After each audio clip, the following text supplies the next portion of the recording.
Hello, everyone. My name is Dexter Sullivan.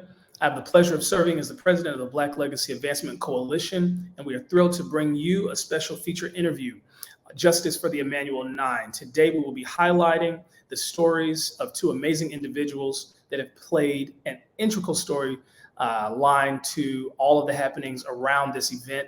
And many of you are familiar with the history of the Charleston Massacre. Those that are not, you will learn more about that today.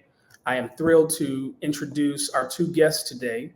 The first is Chris Singleton. Chris is former professional athlete drafted by the Chicago Cubs in 2017. Following the loss of his mother in a racially motivated mass shooting, Chris now has become an inspirational speaker and best-selling author who has shared his message of unity and racial reconciliation with clients such as Microsoft, Biogen, Houston Texans, Washington Wizards, and he shares with over 50 organizations, over 30,000 students annually.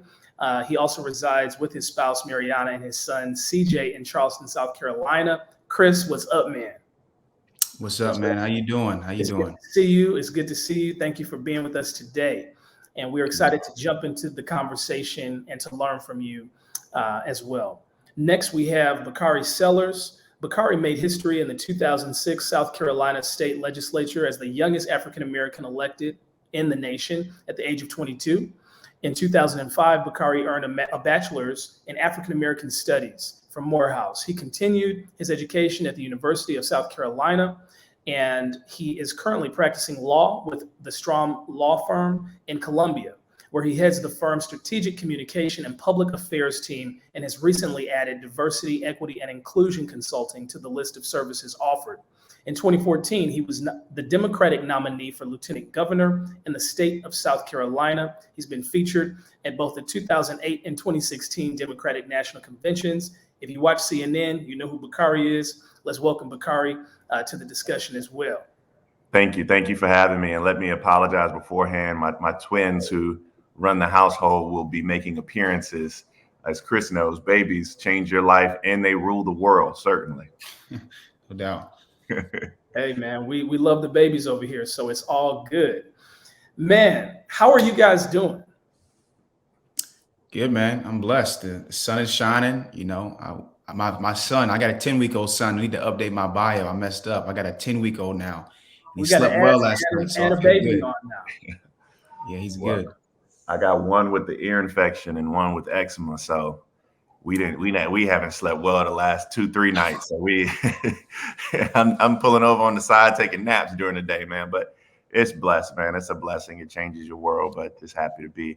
I think that Chris and I will tell you that of all the tasks that we have, being husbands and fathers are 1A and 1B. Absolutely. Definitely. Well, gentlemen, you all have been busy. And I want to highlight somewhat of the last 6.5-year journey as it pertains to the Emanuel 9 shooting and where we land today. The shooter, Dylan Roof, everyone knows that storyline that happened in June of 2015. The amazing and indelible impression that event left on our country and on all of our hearts. The settlement is historical. It is something that we need to highlight. But before that, I want to highlight the individuals that were most impacted, and that is the survivors. That is the families of Reverend Pickney, Cynthia Graham Hurd, Susie Jackson, Ethel Lee Lance, DePayne Middleton Doctor, Tawanza Sanders, Daniel L. Simmons, Sharonda Coleman Singleton, and Myra Thompson. We want to remember them in living memory, honor them, and celebrate the justice that has been realized on their behalf today. And so in that story, Chris, I want to give it to you first. Where are you in the journey of emotions and reconciliation, justice, all of that being realized? How are you doing? Yeah, man, I'm doing well. I think for me, when somebody meets me or they hear me share or just, talking to them in the streets or in the grocery store, my mom's not here in flesh anymore. And so, we always hear the term it takes a village to raise a child, Mm. right? I heard that growing up. But now, since my mother's not here, my father, he passed away. So when somebody sees me and they look at me, I want them to say, man, that he had a heck of a village, right? My mother did a wonderful job. And so it's tough not having her with two little boys that I have. I knew my mother would have been spoiling them like crazy because that's who she was. It's tough, but you know what? I've moved forward in my life. I've moved forward to continuing to share the mission of unity that I have only because I lost my mom. I didn't grow up wanting to be a speaker or nothing like that. I just wanted to play baseball. But after I lost my mom, it kind of propelled this mission of how we can come together and what does that look like practically for me. So yeah, that's what it is for me, man. Things have moved forward. Obviously, I have a lot of people to thank, Bakari being one of them, for what he's done, helping out our family tremendously with the case. But that's where I'm at. And I think I'm going to continue to move forward and honor my mom. Absolutely. Absolutely. Bakari, I want to pivot to you. According to the U.S. Justice Department, in 2020, 61.8% of all documented hate crimes retained a biased motivation of race, ethnicity, or ancestry. How are we seeing the climate of race relations decline or improve or improve present day? That's an interesting question. It's one where we have to kind of take the temperature of how far have we come and where do we go from here. Personally for me, my life was rocked, a few years before I was born, February 8th, 1968, where my father was shot along with 28 others in what's called the Orangeburg Massacre. And 3 young men were killed, Henry Smith, Samuel Hammond, and Delano Middleton, by South Carolina State troopers on the campus of South Carolina State University. And then, the Charleston Massacre, where, you just have to look at the strength of people like Chris, his family, all of those families that were affected, the survivors, Felicia, Polly. There's a young lady who I just met for the first time. I won't call her name out. She was 11 when it happened. Jennifer and Jennifer's daughter, Jennifer Pinckney and Jennifer Pinckney's daughter. And, you look at their strength and you look at their perseverance, but I'll tell you that the unique thing about the Black experience in this country is that you live in a perpetual state of grieving. It's always this sense of pain. And I think Chris and I, our part of our mission and struggle as Black fathers is to break that cycle of pain and grief for our children. That's tough. That's difficult. And, I know we're not there yet, and hopefully we'll get there sooner rather than later. Definitely. The settlement includes millions of dollars for families of the victims and survivors of the shooting. The survivors and the victims sued the government for wrongful death and physical injuries, accusing the authorities of negligence in the background check systems that allowed the gunman to purchase a firearm. The settlements amounts range from $6 million to $7.5 million for those killed and $5 million for survivors. Talk to us a little bit about what those dollars mean. Talk to us about where we need to go in terms of building wealth in the Black community and how some of that can even be preventative from these things happening in the future. Yeah, well, I'll first share this, man. I lost my mom, and I knew nothing about financial literacy. I was 18. I didn't know that car insurance was mandatory, right? We ended up, we lost one of my cars that my mom was paying the note on. We ended up getting one of our houses foreclosed on in Summerville, South Carolina, just because I didn't know anything about it. I didn't even know what foreclosure meant until it happened. And so I think, number one, when that happened to me, I dove into finance, wanting to learn everything that I could so I could feel safe and secure, right? I had my little brother, my little sister that I'm trying to take care of and trying to figure out if I want to be father figure or just be big brother. I didn't know what to do. But for me, this money means, number one, my brother and sister don't have to worry about how they're finishing their college, for one, right? For me, it also means that, my sons, Caden and CJ, they won't have to worry about that. There's so many different things that, thankfully, we won't have to worry about how it's going to happen anymore.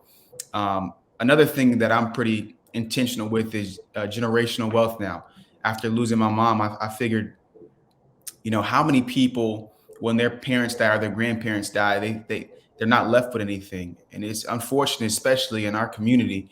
And I think my mom, obviously I wish she was here, but I'm grateful that the government and, our lawyers did their thing. And I'm gonna be honest, I asked my lawyer, was this happening without Bakari? He said it wasn't. So I want to definitely go on publicly say to Bakari, man, I appreciate you, because he was straight up with me and letting me know how important you were in making this happen. So I think in the future, man, it'll be generational wealth for me. I already told my wife, I know it's coming in, but a lot of that's going to be for our great grandkids.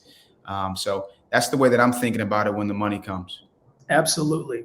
Before we go to Bakari, I want to hear his response. Let's go to that clip that talks a little bit more about this. We cannot bring back those 9 victims. We cannot erase the scars that those survivors have. But what we do here today as lawyers and these families is we say we stand on justice. There is an unfortunate reality in our country, and that is that African Americans have not always seen equal justice. Bakari, when you say we stand on justice, help unpack that. Well, justice is a verb, and I think people oftentimes forget that. Justice requires you to make an act, right? And for us, the act was the government owning up to their error and attempting to right a wrong. This case was difficult from a legal perspective, Dexter, because you got to remember the FBI didn't kill any of these 9 folks. So there was a proximate cause issue that we had to overcome. It's just a very nuanced, difficult legal issue. The government did mess up, though. But for some of the things that the failures that they had along the way, Dylan Roof would not have been able to get that particular gun that he used in the massacre. By the way, I'm trying to get Chris this money before Christmas. So just know Chris is coming, hopefully, over the next couple of weeks. Dealing with the Department of Justice as a banker, though, is an interesting concept. But I will tell you this, we worked extremely hard to get through this. And I speak, I guess, out of both sides of my neck, because true justice would be Chris having his mother, right? That's true justice. Absolutely.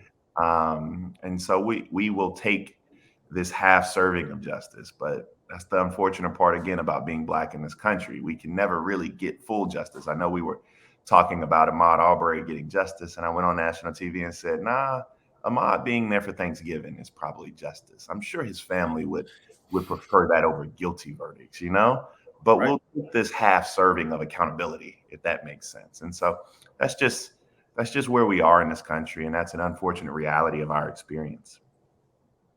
Chris, did you have anything? No, I second that, man. People ask me sometimes, students, when I share there, students don't have no filter sometimes, and they'll be like, do you wish you had your mom back? I'm like, of course I do. Are you kidding me? So like he said, I'm glad that we've come to where we are with things, but I'd have my mom back in a heartbeat over anything else. Definitely. That number 88, Bakari, you've alluded in the news that number was meaningful and that there was some impact behind choosing that number. How did that go? So we realized the number, we didn't choose it. Chris was a unique client because Chris was the most quiet yet attentive client that I've ever been around. Because there was not a move that was made where Chris wasn't in the room watching. I saw him on his notepad taking notes. Some people are like, for me, for example, I am the one who just wants to see, I want the sausage at the end of the day. I don't want to see it made. And I think part of the brilliance of Chris is that Chris was watching the details. He was watching the people go in and out. He was seeing who was a part of what conversations, who was full of BS. He was analyzing the entire room. And so what happened was we got to 85 million in our discussions. And I had good relationships. Shout out to Vanita Gupta, who is the third in charge at the Department of Justice, and Brian Boynton, who's over the torch division. And got back over the phone with them and said, look, we need $3 million more for us to make it work. And they said, okay. We landed on 88. I did not know at the time until I got a phone call the next morning from Gerald Malloy. We had been drinking tequila celebrating the settlement at the Hotel Bennett downstairs. And I got this call And he said, Bakari, I can't sleep. I said, why not, Senator? What's going on? He said, well, the number 88, that's HH. And for those who don't know, it's the 8th alphabet. It means Hail Hitler. And it's a big white supremacist. It's their go-to number. And I said, man, I never knew that. He said, yeah, he loaded 88 bullets. He had 88 on the bottom of his shoes. He wrote 88 throughout his manifesto, he being Dylann Roof. I said, man, I had no idea. He said, man, let's go back and see if we can get 1 million more. And I said, well, that ain't happening. But I called and asked, and they said no. They said, y'all can take 87, but we're not giving you 89. I said, well, we'll take 88 and we'll own the narrative, because I want these white folks to know that we're taking what they want it to be, a race war, and turning it into generational wealth, as Chris was talking about. Now we have 14 different individuals, and if you think about the beneficiaries, you have about a total of 30 people who will have millions of dollars, who can go out and invest in their local communities. And the way it works is, like, people are like, explain to me what this means. It means that when they go to church and tithe, you now have churches who are able to go out and do more ministries in their community. It means the donations they make to the Jack and Jills or the Links, the donations they make to their community centers, the donations they make to their Black organizations, the NAACPs, the UNCF, this money stays in our community. And when it stays in our community, it does nothing but help kind of make that soil fertile so that other Black folk can go out and do good. And so one of the things that, and I keep putting me and Chris in the same sentence, because I think that we are very much alike, is Chris and I have a similar philosophy that we want to be able to do good and do well at the same time. And so, I hope with this money that there are people who can do good, meaning they can go out and change the world, and then they can do well, meaning they can take care of their family and have things our parents didn't necessarily have. And I think you could do those things together. That's right. Weeks before the shooting, Dylann Roof was actually arrested by Columbia police on a drug possession charge. A series of clerical errors and missteps allowed him to still buy a handgun that he later used in the killings. Those missteps and failures were nicknamed the Charleston loophole. What is being done in South Carolina about gun control, and what do we need to be aware of nationally, globally, in terms of putting pressure on the system as it pertains to this? I mean, first, it's not really a loophole. That's somewhat of a misnomer, and it's not you, Dexter. It's what everybody calls it. It's actually the law. The failures that were made can be prevented, and part of it is the fact that if the FBI doesn't get back with their background check within 72 hours, 48, 72 hours, you can just get a weapon anyway. Not to mention it wasn't put in there, but it's like if they don't do their job, you get a weapon. That's just backwards, right? There have been efforts across the state and country to change this, but we sit here having this conversation just on the heels of another school shooting where a young boy, his family, big gun supporters. By the way, I have a CWP. I own a weapon. I mean, it's South Carolina. I got my concealed weapons permit with Nikki Haley, literally. I mean, that's just South Carolina. That's how things work here. However, I will tell you that we have to have common sense gun reform in this country. There was a 13-year-old boy in Atlanta just yesterday who was arrested. He shot his sister by accident. He was making homemade weapons, homemade assault rifles. He was ordering all the pieces online, putting them together. Two men came over to try to buy one. They stole it, and he tried to shoot one as they were running away, and he ended up shooting and killing his sister. I mean, we have a problem in this country with the proliferation of weapons. I love to hear Chris's opinion, but that's just mine. Chris? Yeah, man, to be honest, for obvious reasons, I don't even like guns, right? And I know we live in a state where it's common, right? It's some places you even see pastors carrying a gun. You know what I'm saying? It's normal for some places, but for me, man, I'll always associate weapons with murder. For some people, they think about weapons for hunting or weapons for safety. But for me, man, I think about killing. I think about my mother being shot multiple times. So, me personally, I don't like guns. If it was up to me, there'd be no guns anywhere. It'd be peace all around, right? But that's not the world that we live in, unfortunately. So we do have to make some strides and make sure that people that do have guns aren't able to do what happened in Michigan. I'm on this board for a company called Evolve Technology, and we're putting weapons detection systems in schools for free right now, which is really cool. And the coolest thing is, it's not like a metal detector where it's weird and you can take everything out. No, you just walk in, and if there's keys, they won't stop you. But if there's a gun, they will stop you. And so I want to continue to raise awareness for that company, all the work that they're doing, and we're trying to get them out there even more. But like I mentioned, I don't like them, but I know that that's controversial. But that's just my perspective, in my opinion. That's helpful. I think the more that we talk about it, we learn from each other's experiences with it, and we never will have 100% consensus one way or the other. It's just what it is. So that perspective is very helpful. I want to thank both of you for staying engaged in this process. The storyline here is powerful, and it has implications far beyond the settlement, because it has begun to set a benchmark and an expectation that we are not to be played with, and that we will pursue justice and that we will get it. So thank you so much for continuing to stay in the struggle and for manifesting on our behalf, because it is making a tremendous difference. I hope that we will have less conversations like this and more conversations where we are simply building.